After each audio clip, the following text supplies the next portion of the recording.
respected chair, fellow panelists, and then the scholars and friends. It is my honor, though I don't deserve to speak at such a gathering, platform about, at the academic level. I'm an activist. I'm going to report what we do, and we will appreciate your inputs. After hearing the discussion in the morning, I'm actually a bit frightened because I speak, the place where, people want to ask questions.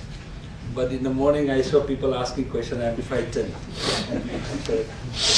But still, then I'm going to risk myself by deferring some of your terms and the concepts that you have addressed in the morning. And I'm going to talk on the subject that if your sons and daughters are in Delhi, because my daughter is there and I was there, what we have faced and what our people are facing. Social profiling, the root cause of racial discrimination, practical kind of reporting. But before that, I want to take a little time about this whole issue, because I'm afraid, when we go to doctor, the doctor who doesn't know how to diagnose the disease and give a medicine, and it doesn't kill the germ, and you continue to suffer. I actually didn't understand all of this issue for last 20 years. I mean, I'm out from Manipur, travel across the country for 30 years. First 20 years, in spite of, the fact that, working with the large group mission organization, which is one of the largest in India, even in the world. But I never understood what was going on. But one of my subjects in my master's that provoked me. Because of that, I led people like Kanchalaya, and then of course my guru Aloysius. Now I'm taking a project on Brahminism in Manipur. Social stigma is my guide, and people like him, they actually changed all of my thinking, my theology, my missionology, my professional everything. So that's why I'm a bit afraid, when we talk about this singularity of India, integration, homogenization, and racism. I mean, what are the forces that try to construct this system?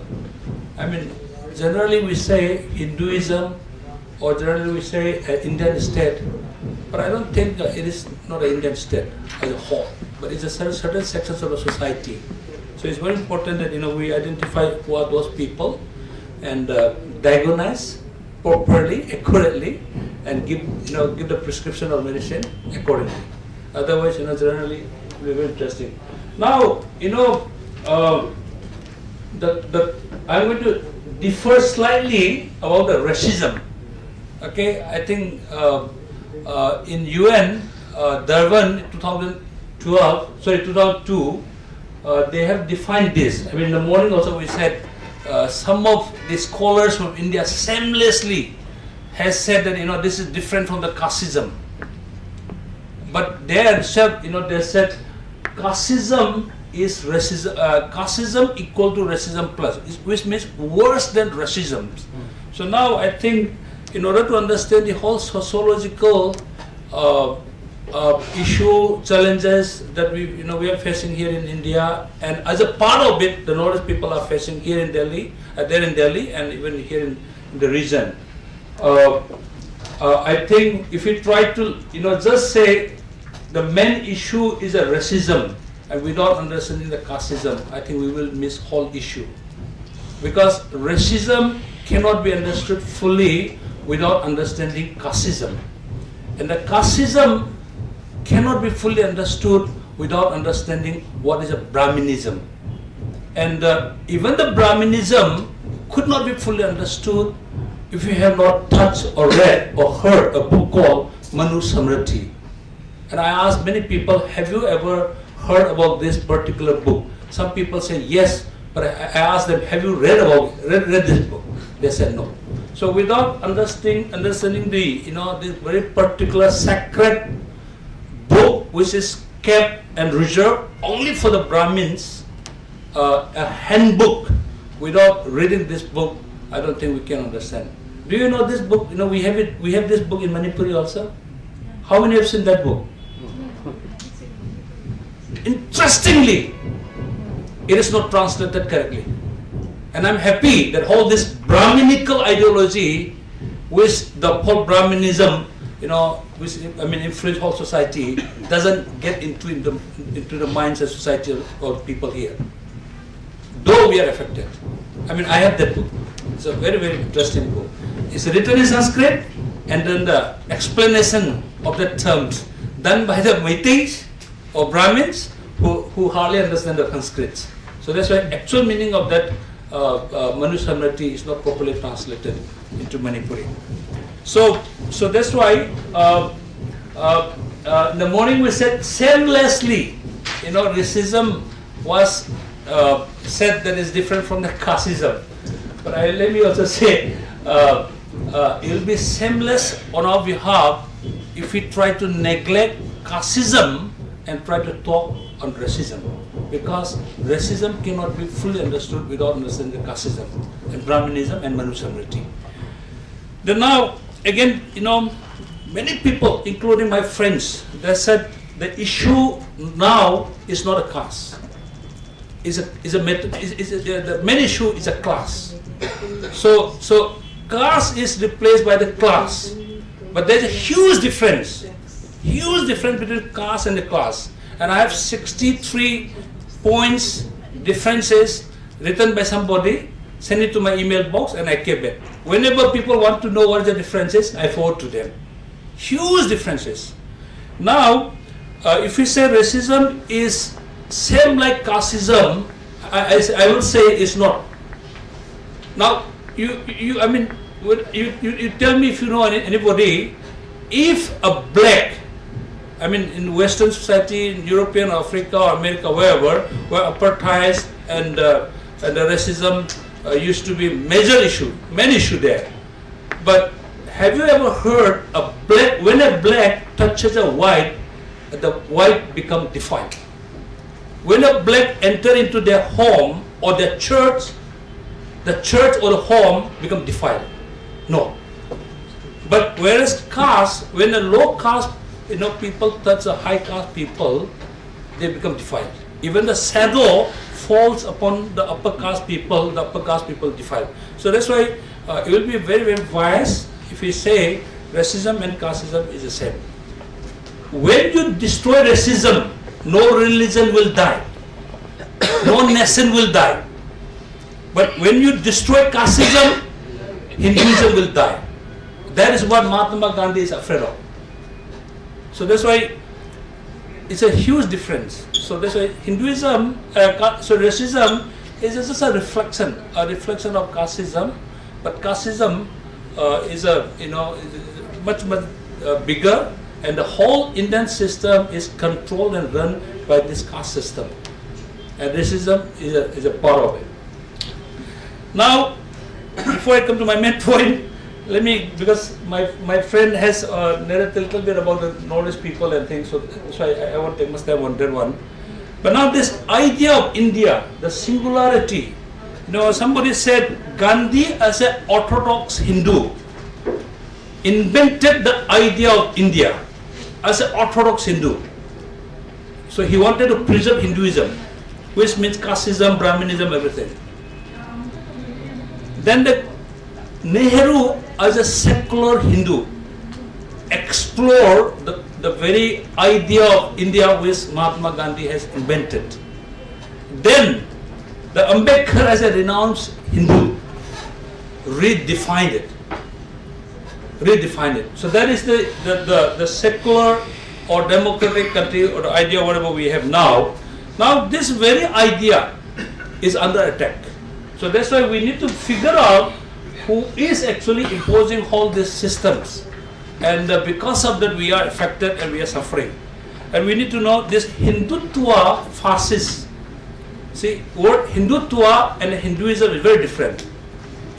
And the Hindutva is different, Hinduism is different. So that's why Satya Prakash, written by the Saraswati Dayananda, from whom the whole ideology of Hindutva, RSS, BSP, Bajrang Dal, everything is constructed.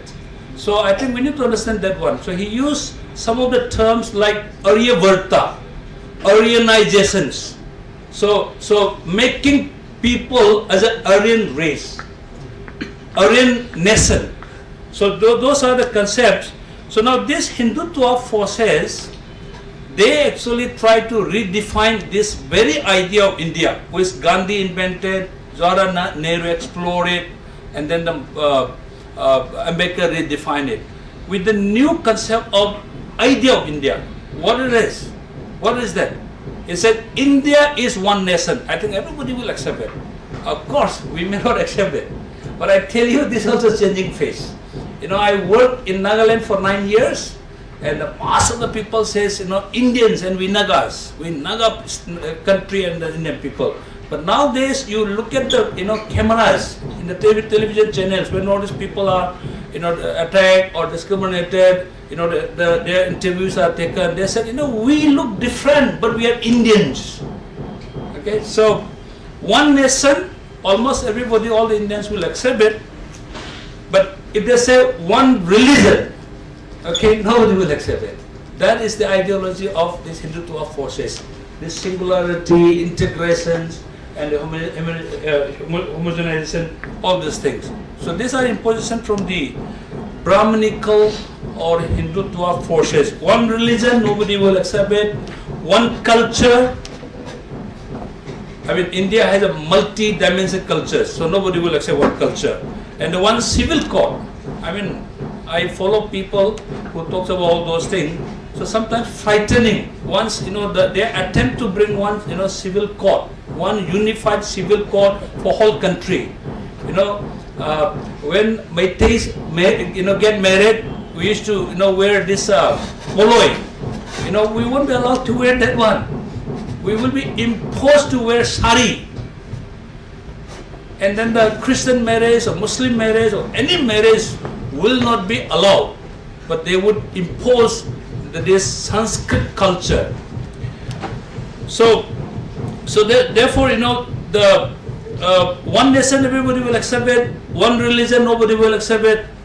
And one culture, they also won't accept it. So these are the forces that is trying to, you know, redefine the idea of India, and which is very much of Brahminical nature, and based on the Vedic literature, culture, and even the Hinduism religion, as a religion. So now coming back to my paper, I will just briefly talk about this one. The root cause of the racial discrimination that, you know, our people are facing in Delhi and now expanded to the mega cities. And we figured it out that the root cause is this social profiling. Social profiling people from the northeast differently. Okay, so when I say social profiling is another term of racism based on our face. So that's why, you know, if you have this Mongoloid face, it costs a lot to be really part of this country. Your rights will be denied. You can be butchered. You can be raped. You will be denied. It costs a lot. So that's why the 3 studies we conducted in Delhi, one in 2008, and there we found out, you know, sexual harassment in Delhi, according to the media clips, for about 6 months, first part of the 2008, and we figured out the 50% of all those sexual harassment were happening to the people from the northeast.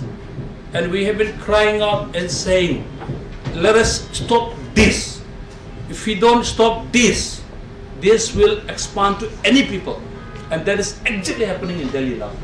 Okay, it doesn't matter it's a Mongolian face, or South Indians, or Dalits, or Brahmins.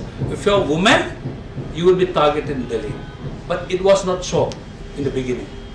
It was mainly targeted to the Northeast people, and that's why the Northeast Support Center, which is purely a voluntary help, no funded, no registered body, and I work with the organization. That organization has been fighting for Dalits for last almost 20-25 years, and then the Christian rights, minority rights. So then we included the Northeast Support Center as a voluntary organization. And many people think we have established to get fund from the government and so on. We have not received a single penny. My friends in Delhi, they know how we work it. It's a voluntary basis. So 50% of the sexual harassment was happening, and we said if we don't stop this together, this will expand to any people, and that is happening actually in Delhi now. And then again in 2009, we did a pilot research. There we figured out 86% of people in Delhi, they said we are discriminated because of our look. And then the 14% who said no, and we actually figured out they were the newcomers. And the people who say yes, they are the ones who have stayed in Delhi more than 2 years. So any of you or any of our children, if they stay there for more than 2 years, they will come and say, yes, we are discriminated in different forms. And then again in 2011, there was a little bigger volume of study, and because we wanted to help the government, Delhi government, donors, and then many other institutions like JNU, DU, and the Jamia, and then the Tata Institute in Mumbai.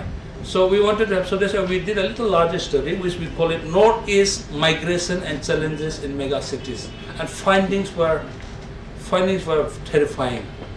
Terrifying. And our friends have reported it. They said 50 lakhs of people is expected to migrate, and now crime is increasing it, and we are afraid that the more people are going to go, and one of the major push factor is the lack of educational infrastructure in the region. Okay, up to 10+2 we manage here because of private schools and all. Right after 10+2, there's no option for us. So that's why we have to push our children out for their survival in the educational career, and only 5% of the people who go out come back, and that's another challenging it, because after whatever they learn, management or medicine or whatever they learn from there, when they come back and invest their intellectual here, the region will boom. But only 5% of our people who go out from the region come back. So most of them, they decided to stay back there and work there. So there's a threatening figure. So that's why racial discrimination is going to be a big challenge, and that's why we were recommending it even right now. I mean, just recently last week we recommended. I mean, we have given our input to the Burma Justice Burma Commission. We have given. So we need to see the report. Report has come out now. We need to see whether they have taken it or not. But we are afraid that they will try to keep on ignoring it. But thankfully, when Chidambaram, when last year all Northeast people start moving from the different cities, he come up and said that the racial discrimination should be treated as a scheduled caste, scheduled tribe atrocity acts. So that was we have been trying it for a long time, and finally we could do it. But unfortunately, when we said, our people, when they are raped or they are beaten up, they should be booked under the Dalit Atrocity Act. And I said, no, how can we be treated as a Dalit? Let them punish only according to the law, not as a scheduled caste or scheduled tribe. That was a reaction from some of our people, and very, very interesting.